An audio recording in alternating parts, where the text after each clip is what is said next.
You could freeze frame that and you could see the tip on this. Okay. Alright, assalamu alaikum everyone.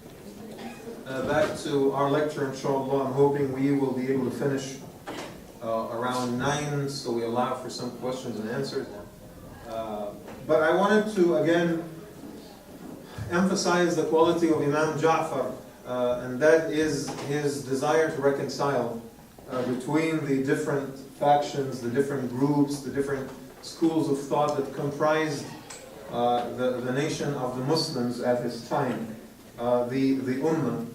And that for that he really paid a dear price throughout his life. And I wanted to talk to you about the intellectual circumstances of Imam Ja'far's life and what made him into what he was, and what created his legacy, basically, as not only an Imam from Ahlul Bayt, the family and the descendants of the Prophet Muhammad, peace be upon him, but also a founder of the school of jurisprudence, the Ja'fari school, which is an absolutely and utterly important madhab in Islamic tradition, and specifically in the Shia tradition. Let me just share with you first, before I delve into that point, a particular thought about Imam Ja'far and Ahlul Bayt in general. I could say that Muslims are divided into 3 major groups when it comes to the perception of Ahlul Bayt. So on one extreme, I would say there is people in Ahlul Sunnah wal Jama'ah, on the Sunni side of things, who believe that Ahlul Bayt were strictly Sunnis. And they dismiss all the narrations and the stories and the hadith that are attributed to them by the brothers and sisters in the Shia community. They say Ahlul Bayt, they are just like Abu Bakr and Uthman and Talha and everyone else. They might have had disagreements politically, but at the end of the day, they're just as pious and they're just the same people. They believe in the same tenets of faith that Ahlul Sunnah wal Jama'ah believed in. And anything that the Shia people say about them is just simply not true. So they lay claim to Ahlul Bayt, and they say Ahlul Bayt are from us and we are from them, and it is the Shia that are wrong. Right? So this is one group in the community that says this. On the other hand, there is the opinion on the Shia side of things, and particularly on the Ja'fari side of things, that says Ahlul Bayt are strictly Shia. Right? And that all the claims of Ahlul Sunnah to Ahlul Bayt are just simply wrong. If they were even true, they would have supported Ahlul Bayt in their plight against the Umayyads and the Abbasis and so forth. I'm inclined to believe that the truth is not that simple. The dismissive attitudes on Sunni side, saying that Ahlul Bayt have nothing to do with Tashayyu', is just simply, in my judgment, inaccurate and definitely imprecise. And to suggest that Ahlul Bayt are strictly Shia is inaccurate in my judgment as well. I'll tell you what. Again, it is the intention, it is the deliberate intention of this series to pose questions that will challenge us, that will offend some of us. And I think, alhamdulillah, we have successfully managed to offend both Sunnis and Shias in this series, and I'm quite proud of that. Because at the end of the day, it is not making people believe anything that is our goal. It is causing them to think about things that they have taken for granted for so many years, and inshallah, possibly with good intentions and with sincere effort, we might be able to come together on some general agreement about what Allah subhanahu wa ta'ala wants us to do as Muslims. So I'm following the same tradition tonight and offending both Sunnis and Shias and saying Ahlul Bayt were neither Sunni in the strict definition of the word, nor were they Shia, again, as we understand the Sharia today. The reason I say this is that because I feel that there is no monolithic understanding of what Ahlul Bayt is. Not between Sunnis, neither is it between Shias. I've talked to you about this during the Imam Hussein lecture last time. The definition of Ahlul Bayt, the family of the Prophet, or the descendants of the Prophet, is something that we dispute greatly on both sides of the divide. Number 2, Ahlul Bayt grew up in an extremely unique environment. right? Most of them were, in at least the earlier generation of the Imams, they were in Medina, right? Or in the Hijaz in general. Their followers were mostly in Iraq, right? So you could say that they were a little bit disconnected, Ahlul Bayt that is, were a little bit disconnected from the general discourse of thoughts in the city of Medina by virtue of them being Ahlul Bayt. I mean, you're being challenged in your identity every day. Your very identity, the very belonging to this family makes your life in danger. So you have to always be careful what you say and how to respond to questions. And the government eye is on you all the time. So and many scholars obviously went through the same challenge, but particularly Ahlul Bayt and the prominent members of the family of the Prophet ﷺ were under that continuous scrutiny. So they did not have the luxury to communicate their ideas in absolutely 100% clear ways because of that perception that they might be persecuted for what they're saying. Neither was the community able to engage them in free debate as we would have hoped, right? On the other hand, so that was in Medina. On the other hand, there was a little bit of disconnect from their followers in Iraq. I mean, even if you look at the later scholars, Ali Rida or Askari and the greater Imams that followed, they were being, even though they lived in Iraq, but they were also persecuted in Iraq and were prevented to have a clear discourse with their followers. So I would say that Ahlul Bayt, because of the persecution and because of the tad element of disconnect from the natural discourse of ideas in the Muslim community, they developed their own specific and special identity. If we draw a continuum, and this is again the judgment of the organizers of this class, if you develop a continuum between Ahlul Sunnah and Shia, Ahlul Bayt were not on either side, they were somewhere in the middle. Right? And I will clarify this understanding further, inshallah ta'ala, in this class.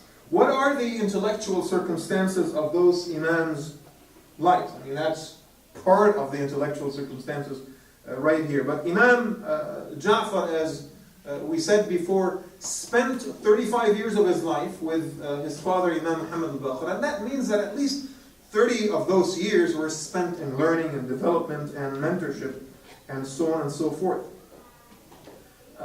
And let me just summarize the intellectual influence on the Imam. So you could say that the Imam learned from his father, Imam Muhammad al-Baqir, and his grandfather, Imam Ali, Zayn al-Abidin, right?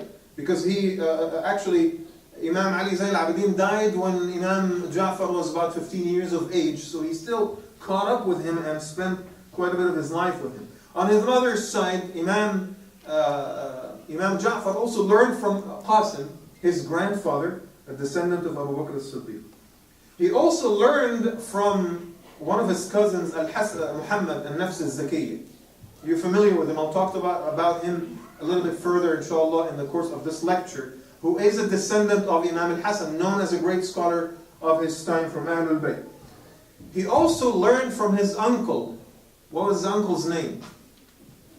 A man whose imamat is disputed within the Shia tradition. Imam Zayd, right? Known as one of the greatest scholars of his time as well. A scholar / activist. Was a teacher of Abu Hanifa. By the way, Abu Hanifa, Zayd, and Ja'far, the three of them are born almost around each other, between the year 80 and the year 83. And then there was also the Tabi'een, the students of the companions of the Prophet ﷺ that lived in Medina. And Imam Ja'far grew up around them. His father Muhammad al-Baqir used to frequent the halaqah of Zayd ibn Aslam, one of the Tabi'een. And so there was that bit of a connection as well. And Medina, unlike Iraq, was pure. The knowledge of Muhammad ﷺ was there. It was not kind of mixed up with Greek philosophy. It wasn't mixed up with Zandaqa yet. And basically that is what the Imam was growing around. And here's a bit of a statement about the intellectual circumstances. Brothers and sisters on the Shia side of the divide, they believe that the statements of Imam Ja'far or any of Ahlul Bayt in general are authoritative in and of themselves. That if, and again, the definition of hadith for Sunnis is the sayings of the Prophet Muhammad sallallahu alaihi wasallam. For the Ja'fari fiqh, the hadith is basically a statement or a saying by anyone who's member of Ahlul Bayt, right? And because they believe that the imamah is divinely inspired, and I'll talk about that inshallah a little bit later, and because the consequence of that is isma, which is the infallibility of the imam, they believe that whatever the imam says is valid and cannot be questioned. It is authoritative in and of itself. Like for Sunnis, even if it's true or valid that Abu Hanifa said something, we can still scrutinize. I mean, even if we establish the validity of the statement, but we still consider that to be a statement by a scholar, and we can agree or disagree. But because of the notion of the divinely inspired imamah that the Ja'faris and also the Ismailis believe in, it makes them take the statements of the imams at face value as authoritative in their own right. Now, I will talk to you about imamah a little bit later, but the challenge is, even if we agree that that notion is true and accepted, and by the way, this lecture, or our own effort to understand and to bring the understanding of the madhahib together, is not about saying, oh, this is wrong, this doesn't make any sense, and we can dismiss it. It's just about challenging what we take as 100% true, right? So let us assume that we accept the divine mandate of the imamah, right? The challenge becomes in establishing the validity of the hadith itself. Al-Kafi, which is a very important book in the Shia tradition written by Imam Killini. Al-Kafi was written, or the Imam himself was born 200 years after Imam Ja'far. And obviously Al-Kafi is the most important source of most Shia teachings, or the ahadith and the stories that are narrated or attributed to Imam Ja'far. So in order for Al-Killini to have narrated after the Imam, he has to have heard the hadith from someone else, right? I.e. the students of the Imam. But again, when you think about it, none of those students would have survived, to be 150. That's virtually impossible. So in his book, the interesting thing that Al-Killini does is that he does not tell us the methodology of his collection. He tells us so-and-so who is a student of Imam Ja'far said that the Imam said that, right? So even if we're willing to accept the divine mandate of the imamah, I think the challenge will come in establishing the continuous and an unsevered chain of narration that goes all the way. So it's a bit of a methodology challenge that I will, inshallah, again further discuss in a few minutes. So that leads me into the environment of Imam Ja'far. So he lived in Medina. He was basically learning from the members of Ahlul Bayt, great scholars and righteous, pious people in their own right. He was growing up around Tabi'een as well. And the city was technically ripe with that knowledge of Muhammad alayhi salatu wasalam. It is the only city, I think, in human history where the actions and choices of its ordinary citizens are considered to be authoritative. Isn't that the school of Imam Malik? Imam Malik says that the actions and the choices of the people of Medina themselves, including Ahlul Bayt and Tabi'een and Sahaba and others, their choices are basically, could be used as ground for legal injunctions. Isn't that true? There's no other city of which we can make the same statement. Now, whether or not this is taking things too far, at least it testifies to the greatness of that city and that environment in which Imam Ja'far grew up. Knowledge areas. Knowledge areas, that is also something very important that we need to discuss.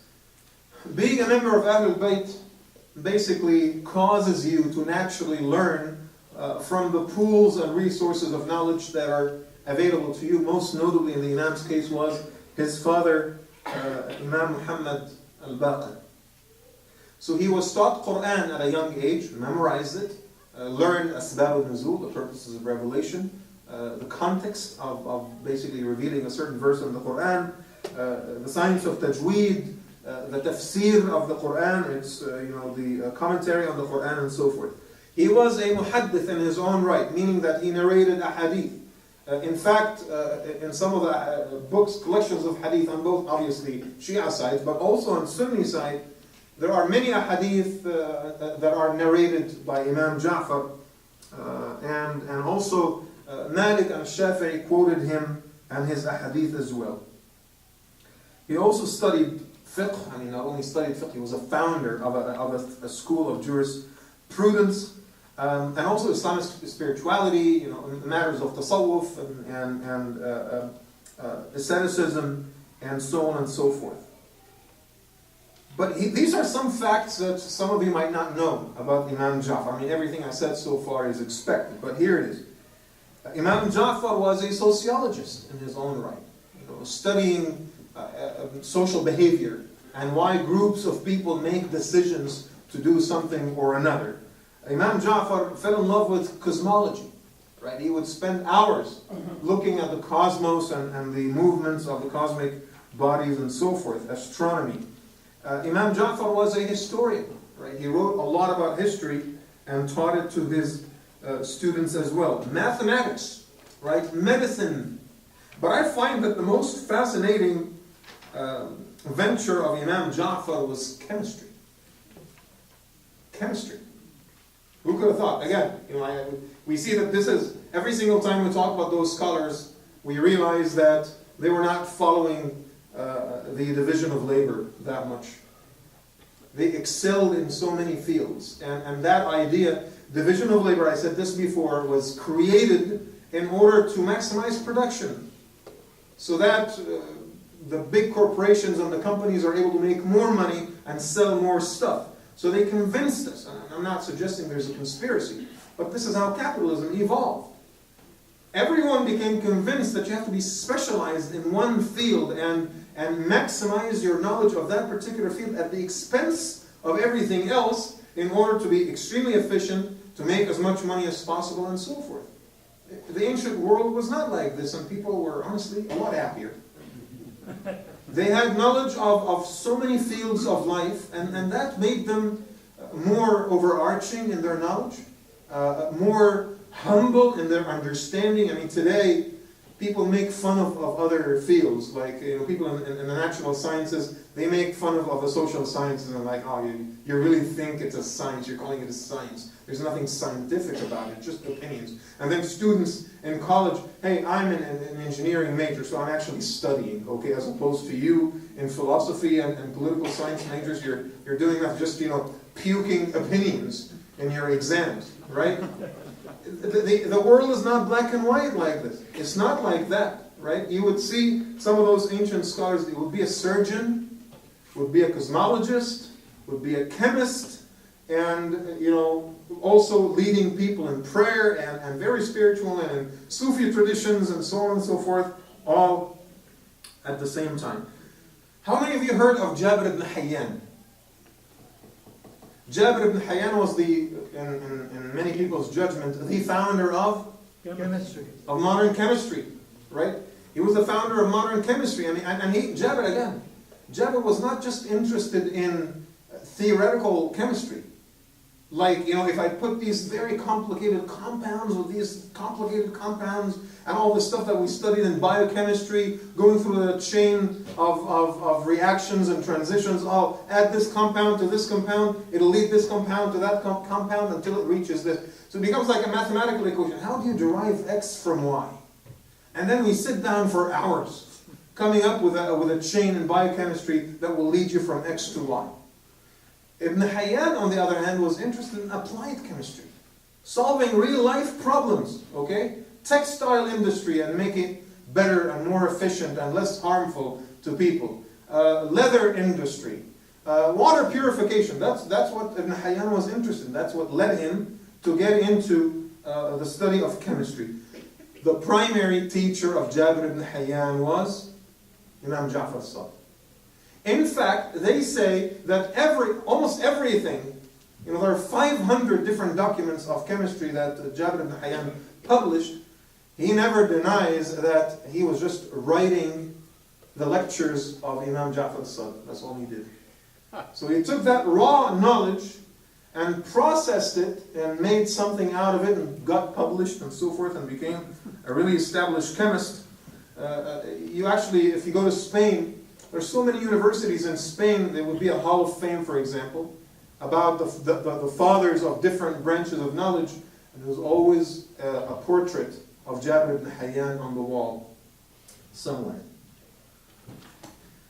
Let's talk about the Imam's teachers. And I would like to kind of go back to the chart that Ustad Muhammad Ali wrote here, but just after modifying it a little bit. Alright, so this is Imam Ja'far again. On the father's side, we talk about teachers. So you have Al-Baqir. And Al-Baqir is the son of Ali Zayn al-Abidin, known as Sajjad. So Imam Ja'far learned from Al-Baqir, and he also learned directly from Imam Ali Zayn al-Abidin as-Sajjad. On his mother's side, so his mother's name was Farwa. Her real name is Fatima. Alright, and then you have her father's name was Qasim. Right? So he learned directly from Fatima and also directly from Qasim. Qasim is the son of Muhammad, the son of Abu Bakr. Okay? So that is basically his grandfather, his maternal grandfather. His maternal grandmother was Asma. And Asma is the daughter of Abdul Rahman. And Abdul Rahman is the son of Abu Bakr. See how it all connects? Now, when Abu Bakr's wife, Asma bint Umays, passed away, who married her? Ali ibn Abi Talib, and he adopted and raised Abdul Rahman.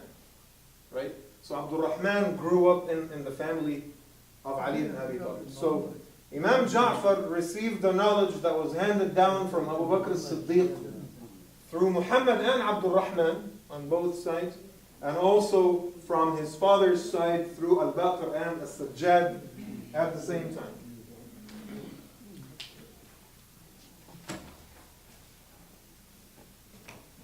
By the way, Al-Qasim, in Sunni hadith books, he narrated a hadith from Abu Bakr and Aisha.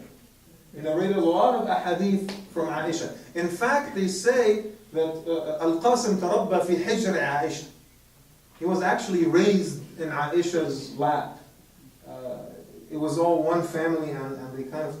See, that is the thing. When we forget about these historical connections, we run to really nasty conclusions. Right? Really nasty conclusions in the modern age. When Sunnis keep calling Shia rejectionists, and people on the Shia side keep cursing Umar and Abu Bakr, which, by the way, is rejected by most, I'm not going to say most, but is rejected by many scholars on the Shia tradition. And I can name Musa al-Musawi and Fadlullah, and some of those scholars today were rejecting that, and they are basically saying there is no root for all of this. Imam Ali ibn Abi Talib gave one of his daughters to Umar ibn al-Khattab in marriage. He called two of his sons, Abu Bakr and Umar. He married the wife or the widow of Abu Bakr as-Siddiq and raised his son. This doesn't feel like the behavior of people who had great enmity against each other. They might have had political disagreements. It is okay, in my judgment, it is okay to think that Ali was more deserving of the Khilafah. Because we never made the statement that Khilafah is divinely mandated. It is left to the community to decide. If someone had the judgment or the notion that Ali was more deserving, I'm willing to accept that. It's okay. Well, I think Abu Bakr was more deserving. Oh, I think Ali was more deserving. Okay, fine. It's a political judgment. But if we transition or transform those political opinions into religion and start resenting and hating each other for them and building big castles in the air based on no foundation whatsoever, that's when we cross the line from just madhabism into sectarianism. You understand? It is actually said that Imam Zayn al-Abidin, as-Sajjad, used to learn, and this is mentioned in Nahj al-Balagha. It is mentioned in Nahj al-Balagha that Imam as-Sajjad used to go to the masjid in Medina and cross over people's shoulders in order to get as close as possible to the halaqah of Zayd ibn Aslam, and he was not even from Ahlul Bayt, right? He was one of the tabi'een.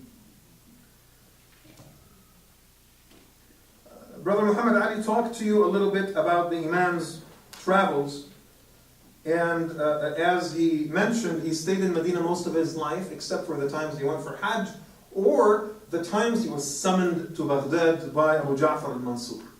Abu Ja'far, I'll tell you some stories about him that will get you really fascinated. But Abu Ja'far, closer to the end of the Imam's life, became so wary of the Imam's influence, so he would always invite him to Baghdad every once in a while to interrogate him, to ask him questions, and so on and so forth.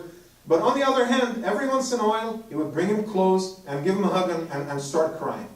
It's this continuous conflict in his heart between his lust for power and the knowledge that Ja'far is from the Prophet's family and he's his extended cousin anyway, because Abu Ja'far al-Mansur is also from the Abbasi family and the uncle of the Prophet. So these are the times, and Abu Ja'far would basically let the Imam spend some time in Iraq and give some lectures and meet with some of his followers under close government scrutiny. And that takes us to the students of the Imam. Maybe we should have had students before travel, but it doesn't matter.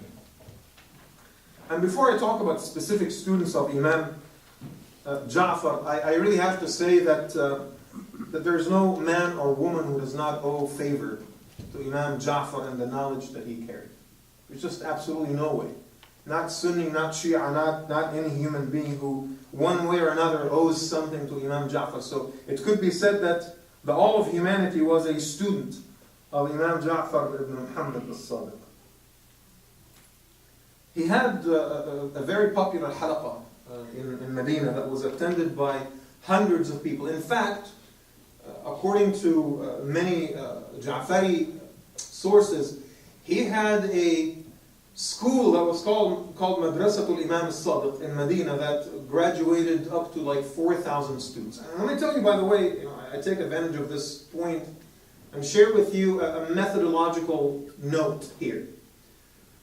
There are people on the Sunni side of the divide who are of the opinion that any narration attributed to the Imam that is not validated or matched by a Sunni narration is rejected out of him.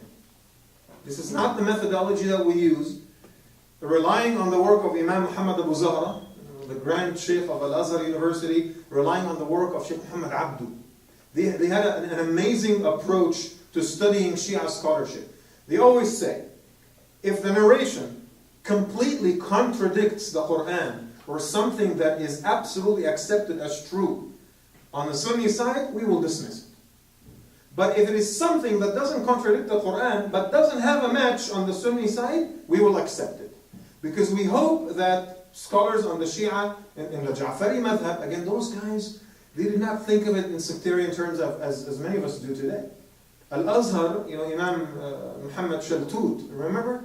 He issued his very important fatwa in the 1940s suggesting that يجوز التعبد بالمذهب الجعفري, that you can actually worship Allah subhanahu wa ta'ala using the Ja'fari madhab. So back then it wasn't as bad, unfortunately, as it is today. So those guys, their approach was, if there's a narration on the Shia side that completely contradicts the Quran or one of the most accepted hadith, we will not accept it. But if we don't have a match for it, or it wasn't validated with Sunni scholarship, but it was validated by Ja'fari scholarship, and we don't feel any contradiction in it, they actually accepted those narrations. Thinking that as much as we tell everyone that we work so hard to validate our stories and so forth, we're assuming that the people who established the other madhab have done the same and done their due diligence and also validated their sources and made sure that it was okay. So I think this is one of those examples where we accept a narration in the Ja'fari fiqh that has no equal on the Sunni side, assuming inshallah that people on the other side have done their due diligence. And it's just impossible for me to assume that people would come together and collude on a big conspiracy to allow invalid narrations into the books of fiqh. For me, that's just very hard to believe. Alright, so the Imam used to have those halaqas, and he had that school. He would basically offer 3 halaqas every day. Halaqah is a study circle, right? So one will be in the morning, one in the afternoon, and one at night, only interrupted by daily prayers. And then he would have special tutoring sessions for some of his brightest students, in which, again, a very good scholarly practice. He used to be assisted in his halaqas by his son, Imam Musa al-Kadhim, when he was still young. The same way he used to assist his father in his halaqas, Imam Muhammad al-Baqir. Not only that his son Musa used to assist him, but his wife, Hamida, they call her Hamida al-Maghribi, right? Because she was of Moroccan descent. In fact, she was a freed slave maiden that the Imam married, and she was of Berber origin. She was a Berber. I'll tell you a story. A brother who was in England, a physician, extremely wealthy. Literally, I'm not going to tell you his name, but he makes like 2.5 million a year, right? Neurosurgeon, comes from a great family. All of his brothers and sisters, they have PhDs. And he tells me a story of a girl that he had known in Liverpool, England. And her father was a cab driver, right? A Muslim family. They're both Muslim families. And she was a medical student, and so he taught at the university. This is how they met each other, and he wanted to marry her. So he approached her family, and her family was so offended to the core, and they went around and just badmouthed him and said terrible things about him. You know why? Because the family was a shu'afa, and he wasn't. Sharifs are basically is more of like an extended notion or term of Ahlul Bayt that is more used by Sunnis than Shias. So if you're from Ahlul Bayt and you're Sunni, they usually use the word Sharif. It has nothing to do with the Sharif Jewish. So they say Sharif, right? Sharif meaning that you belong to a family of sharaf, a family of honor, right? So they refused to give him their daughter because we're Sharifs and you're not. And they got so offended because of that, and he just, for the life of him, he couldn't understand it. I don't know. Look at Imam Ja'far. He married a woman that was a freed slave, and she wasn't even of Arab descent, she was Berber. So you have a Qurayshi who marries a Berber who used to be a slave. SubhanAllah. I mean, enough said. I don't really need to say anything about that point, except that actions speak louder than words. This inherent racism and classism that we practice in the Muslim community is something that really needs to change, and change, inshallah, it will. This is why we've dedicated, by the way, the month of April to talk about marriage. You have 4 khutbahs and 3 lectures the entire month. We're going to slam people on marriage from all of its angles, right and left, hoping that we will be able to demystify those notions about marriage that we have, and deconstruct the idols that have grown in our minds about marriage. Now let's go into the students. Sufyan al-Thawri studied under Imam Ja'far. Abu Hanifa spent 2 years of his life when he was in Medina. He studied them with Ja'far. And I talked about this when we discussed Abu Hanifa. And of course, I have to say this for the purpose of objectivity. There are people in Ahlul Sunnah scholarship that say this is an absolute lie. Abu Hanifa never studied, these are just Shia lies. Abu Hanifa never studied under Ja'far. They were of the same age. Why would he? In fact, one of the narrations that are accepted by both Sunnis and Shias is that Imam Abu Hanifa said, لَوْلَا السَّنَتَانِ لَهَلَكَ النُّعْمَانِ. If it wasn't for those 2 years with Imam Ja'far, my entire fiqh career would have been destroyed. Imam Malik studied a little bit with Imam Ja'far and took hadith from him. Shu'bah ibn al-Hajjaj, who was regarded again as one of the most prominent narrators of hadith, one that was used by Shafi'i and others. Hafs ibn Ghayath, who was a chief justice in Baghdad and Kufa.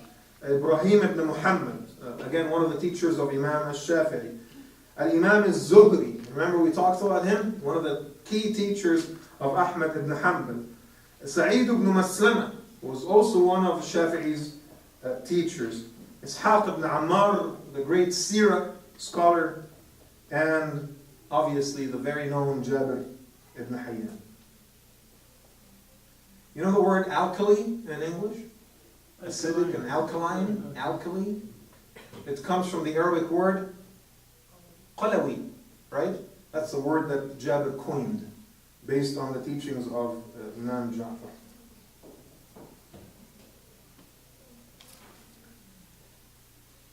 Alright, so now we are going to go into something extremely, extremely important.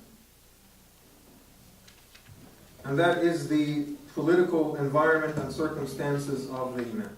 Alright, so people are divided into 3 schools of thought when it comes to Imam Ja'far as-Sadiq's political involvement. Some say he was completely uninterested in politics. Quietist, sort of like bending over to the leadership, learning from the experience of the rest of Ahlul Bayt, just staying away from trouble. Some say that he was interested, but he practiced it with taqiyya, or tuqiyya, it depends on where you come from. And tuqiyya is the notion that you hide certain beliefs and you profess other beliefs for fear of persecution or in order to protect yourself. And some say he was very interested in politics, but he practiced it with prudence. He practiced it with great prudence. And I'll tell you why the organizers of this class or of this course believe that it was the latter. When we talk about Imam Ja'far and his political involvement, what I said that on the one hand, he could not have afforded to disconnect himself completely from the political process. On the other hand, he cannot afford to get heavily involved in armed rebellion either. And let me share with you the reasons for that. Number 1, this is very important by the way. Number 1, the Imam's defining quality was al-musalah. My job is to bring this ummah together. I cannot afford to do anything or to be standing in a position that would imply I have chosen sides and I'm driving a wedge between the different groups of the ummah. There are enough divisions and enough problems. I'm not going to be part of that. If I cannot heal, I will not be part of the destruction. If I cannot reconcile, I will not be part of the division. I can't. That was a fundamental decision that the Imam has made at a very early stage of his life. Now, put yourself in his shoes. He grew up in the family of Ahlul Bayt. The memory, the bloody memory of the murder of Imam Hussein, and all the consequences and the ramifications and the stories, the horror stories that he heard, most likely from members of Ahlul Bayt, but particularly from his grandfather as-Sajjad. They talk about Holocaust survivors, right? Well, Imam as-Sajjad was the only male survivor, or the only male Karbala survivor, right? Imam Ali Zain al-Abidin. Imagine the stories he heard about that when he was a young kid, and the things he saw, right? And the treatment by the Umayyads that he received. So that left a lasting impact on the psyche of all members of Ahlul Bayt. Not only that, there's also the uprising of Imam Zayd, his uncle. And he was very close in age with him, but the Imam did not support it. And Imam Zayd was slaughtered in the same horrific manner as Imam Hussein was. Right? So just the idea keeps perpetuating. Not only that, he saw Al-Mukhtar rising in the name of Muhammad ibn al-Hanafiyyah, the other son of Imam Ali ibn Abi Talib, and he saw what happened to him. He was massacred, right? He saw the uprising of his own cousins, Muhammad and Ibrahim, Muhammad ibn Nafs al-Zakiyya, right? At the time of Abu Ja'far al-Mansur, and how his rebellion was put down, and they did unspeakable thing to both of them. He saw Al-Khawarij, the Kharijites. They actually took over the city of Medina at the time of Marwan ibn Muhammad, the very last Umayyad Khalifa, and they laid waste to the city. And then the Umayyads came after, and they destroyed them, and then the Abbasis came and destroyed the Umayyads. He saw with his own eyes what armed rebellion does to people. Political opposition is one thing, but armed rebellion, which was one of the one of few choices they had, led to just severe consequences, and the Imam was not able to embark upon that. In fact, there is a narration that is narrated in Al-Kafi, Al-Kildini's book, that talks about a meeting that took place between the Hashimi and the Abbasi side of the Prophet's family. And then you had, that meeting was attended by Imam Ja'far, Ibrahim, and Muhammad, and their father, Abdullah ibn al-Hasan, right? And then two from the Abbasi side attended that meeting as well. Know them? Abu Ja'far al-Mansur, and the other one was Abu al-Abbas al-Saffah. The first two khulafa of Banu al-Abbas. They had this extended meeting for Ahlul Bayt, the extended members of the family, in Medina at the time of Marwan, and they wanted to give a pledge of allegiance to Muhammad ibn Nafs al-Zaki. That was during Umayyad time. And all of the family of Ahlul Bayt was willing to give that allegiance. We're going to rise against the Umayyads. And that again was when the Abbasis and Banu Hashim, Ahlul Bayt, were in alliance with each other. They wanted to both rise against the Umayyads, right? Most people gave allegiance to Muhammad and Nafs al-Zakiyya except for Imam Ja'far. He disagreed with the idea. He disagreed with the notion. And I'll talk a little bit more about this, inshallah, in a few minutes. So, looking at all of these reasons, the Imam was just simply not willing to be an instrument of destruction. And seeing what happened to Ahlul Bayt, because, and knowing that all of the sons of Imam Hussein were massacred, right, because of the uprising, he said, well, there has to be a more prudent way to engage the political process without necessarily rising against the political leadership. Now, people on the Ja'fari side might say, well, this is taqiyya. I say it's just prudence. It's just knowing the realities of the time. Now, what complicated all of this is something that, again, is bitter. It's extremely bitter for us to acknowledge. But it is true. Those who claimed to support Ahlul Bayt always failed in rough times. They always failed to actually act upon their claims. We saw this with Imam Hussein. We saw this with Imam Zayd. We saw this with Muhammad and Ibrahim. We've always seen it. And I think that's one of the reasons of Shia guilt today. Right? Al-Husayniyat and all these events. They kind of, it's an act of remembrance of how we did not stand and support those great imams when they rose against political leadership. There's that sense of guilt. Now, someone like me might say, well, you are only responsible for your actions as a human being, not the actions of your forefathers. But that is not what brothers and sisters in the Ja'fari fiqh see. So there is that sense of collective guilt. And that is precisely what I'm talking about here. Right? The Imam wasn't sure. If people who, we love Ahlul Bayt and this and that, we're going to put our lives on the line for you, he wasn't sure if they were going to actually do it. Now, this is my social science understanding of this historical narrative, and I cannot really base this off of a particular clear narration in any of the books, but I wanted to share that with you. So he basically survived almost 10 Umayyad Khulafa. Almost 10. He was born under Abdul Malik ibn Marwan, and he survived 2 of the Abbasis. Not survived, he died at the time of Abu Ja'far al-Mansur. It is actually narrated that once, I told you that the fact that he was not involved in armed rebellion didn't mean that he was quiet about his political positions. He was once basically summoned by Abu Ja'far al-Mansur. And so he went, and he said, what?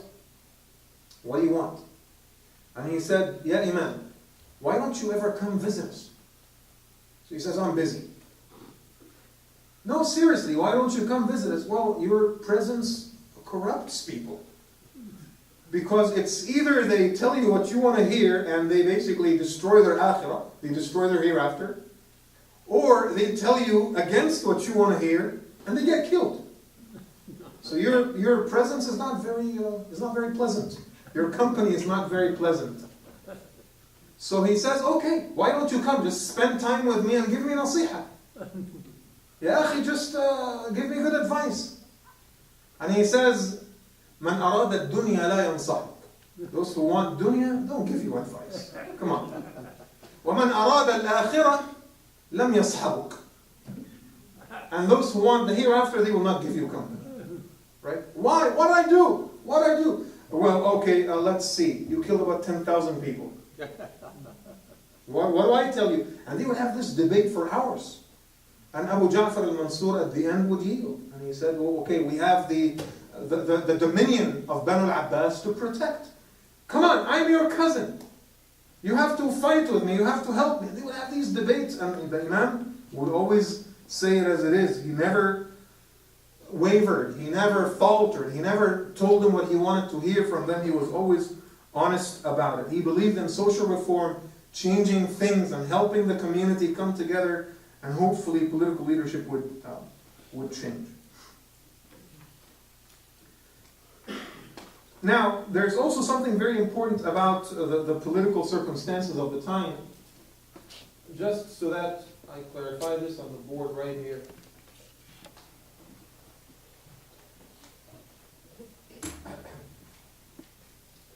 Now, if this was the city of Medina, not just as a city, but as an example of urban establishments in the Muslim Empire. So Baghdad would fall under the same category, the city of Damascus, whatever it may be. The city of Medina basically hosted the urban elite. It hosted the urban elite. And the urban elite in Arabia, they belonged to basically one main group, a tribe that all of them trace their ancient heritage to, and that is the tribe of Mudar. The Mudaris, with all of their descendants, they lived in the urban areas. They were very urbanized. Quraysh is Mudar, Banu Hashim is Mudar, the Umayyads, they're all Mudar. And Arabic, the most dominant form of spoken Arabic at the time was, as I stated in Imam Malik's class, was Mudari Arabic, right? It was the Mudari dialect of Arabic. It is also the dialect of Arabic that is used in, of course, but more importantly, the Quran. The Quran is also written in Mudari Arabic. Now, the empire was really big. What about the rest? If it's not urban, it is rural. Was there rural in Arabia? It's desert. There are no farmlands over there. If it is not city, it is desert.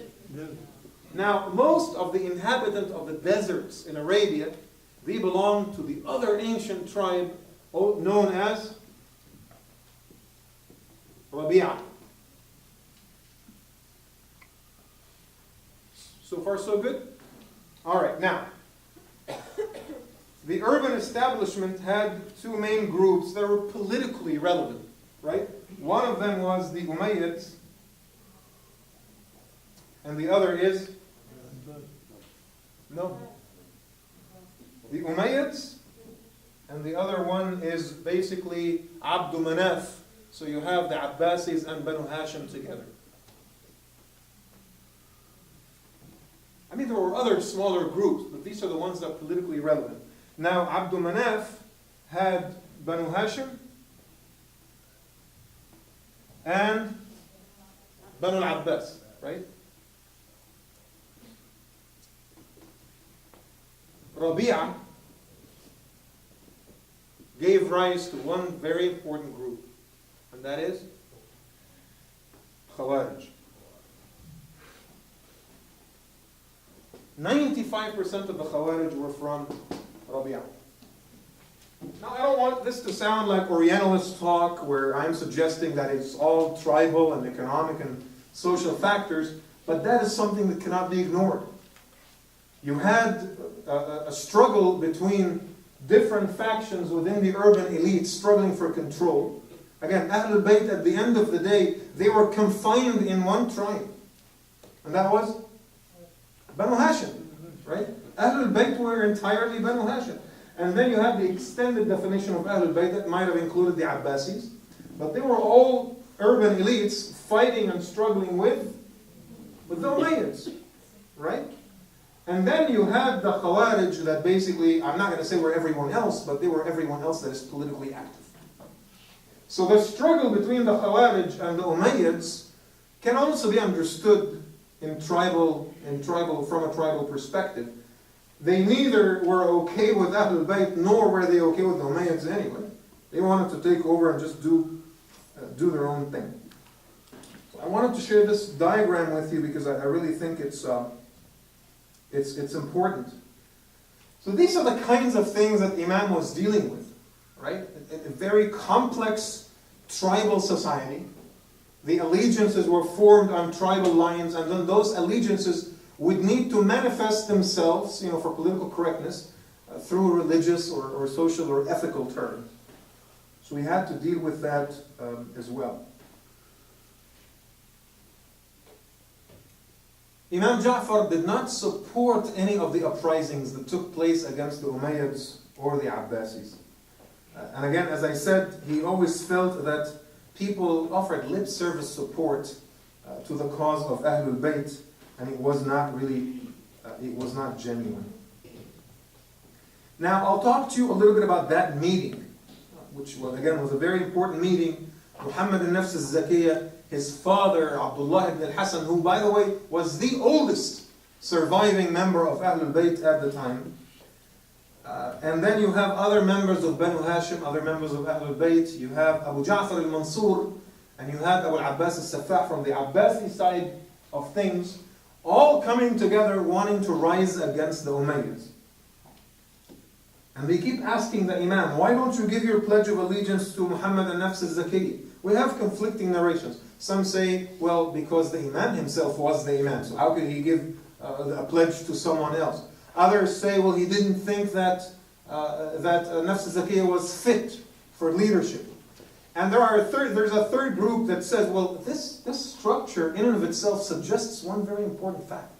That there wasn't an agreement within the family of Ahlul Bayt itself on the definition of imamah or who deserves to be the imam.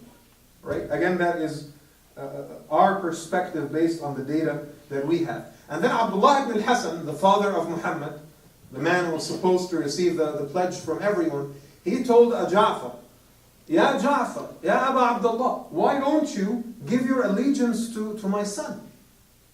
And he kept saying, guys, you have this all wrong. You think that if we win, that if we prevail against the Umayyads, that it'll be our reign, that we will be in leadership? No, that man over there is going to take over. And he points to Abu al-Abbas al-Saffah. See that man sitting in the corner right there pretending to be all nice and supportive? That man right there, in his face. He's the one who's going to reap all the harvest of your hard work. You guys, you're trusting the wrong person here. Abu al-Abbas says, what are you talking about? Me? I will never do such thing. Right? SubhanAllah. Some scholars actually say that's why, I know that brothers and sisters in the Ja'fari tradition will reject that. But some on the Sunni side say he was called as-Sadiq because of the veracity of his prediction. That this nubu'ah, Sidq al-Nubu'ah, he made a prediction that Abu al-Abbas and the Abbasis would turn against Ahlul Bayt And that's why they call him as-Sadiq, the truthful, the veracious. So that was basically, a little bit of that story telling you about the things that further shaped the Imam's political perspective. But again, and I keep repeating this, getting involved in armed rebellion is one thing, and saying the truth when it's time to say it was another. He was once sitting again with Abu Ja'far al-Mansur. He had those meetings every once in a while. So Abu Ja'far sitting all his might on his throne and just, all happy with his power. And he's bothered by a fly. Just keeps coming against him.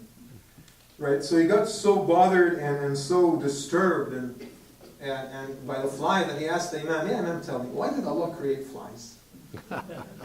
Why did He create flies?" So the Imam told him, لِكَيْ يُذِلَّ الْجَبَابِرَةِ, because He wanted to use them to humble the tyrants. What?